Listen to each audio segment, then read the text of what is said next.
காத்திருக்கிறாருங்கிறதுக்கு மிகப்பெரிய சான்றே இதுதான்.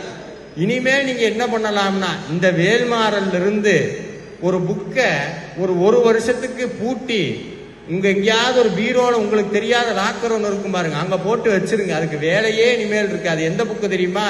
உங்க ஜாதக புக்கு. ஜோசியர் இருந்தா இந்த சண்டைக்கு வந்துடாதீங்க, இதா சொல்றேன் நான். இனிமேல் ஜாதகம் பார்க்க வேண்டாம்.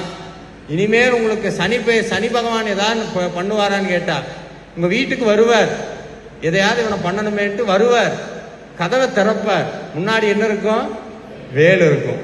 பயந்து போயிடுவார். ஐயோ வேற யார்கிட்ட வேணா வம்பு வச்சுக்கிறான், வேலை கும்பிட்றவங்க கிட்ட எக்காரணத்தை கொண்டு வம்பு வச்சுக்க கூடாது, நவக்கிரகம் போயிடும். ஏன்னா வேல்மாறல்ல ஒரு வரி வருது, துதிக்கும் அடியவர்க்கு ஒருவர் கெடுக்க இடர் நினைக்கின் அவர் குலத்தை முதல் அறக்கலையும் எனக்கும் ஓர் துணையாகும். அருணகிரிநாதருடைய